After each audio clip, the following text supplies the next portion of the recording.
Der Weihnachtsstreich vom Judy-Fest. O du freielige, o du selige, gnadenbringende Weihnachtszeit. In Bern haben sie noch viele Ränkli unserer Stadt aber ein Geschenkli gemacht, wo herrlich reingeht. Basel kriegt ein Bundesrat. Und grad noch ein Pfitztag herrli, sich für Basel wie ein Märli. Jeder Dissi, jedes Trudi brillt. Wir haben einen drin, der Judy. Wo man läuft auf Platz und Strassen, ist man auf Begeisterung gestossen.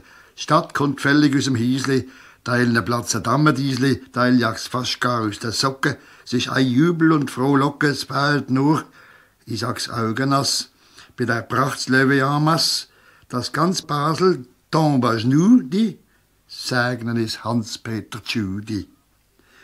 Aber bei dem Weihnachtsgeschenkli stimmt es eine Sache recht bedenklich. Dass als Rothaus ganz verrückt wird, jede Hemmung unterdrückt wird und dass alles heilige Lukas überschnappt, das zeigt der Lukas, wo wir heute nicht begriffen. Freinachts, Rüsse frei uns pfeifen. Freinacht war kein Festli triebig, da drin haben die meisten Übung. Und Nacht durch inhalieren, das ist auch nicht gross genieren. Aber dass man dort entachten und der Weihnachtsstreich dort starten, dass man pfeifen muss und trommeln, magenstreichlich umfummeln, während die heiligen drei König und der Sterne ganz nicht wenig in der weihnachtsgestimmten Stadt leuchten. Das ist nicht mein glatt. Basilea, möcht partout die Geist verlieren, wegen Judy.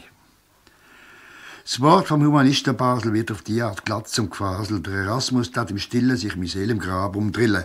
Hat er die jetzt oder nie Nacht, Fasnacht gesehen, knapp vor der Weihnacht? Der Okulumbat hat gesagt, reue dich, o Christenheit.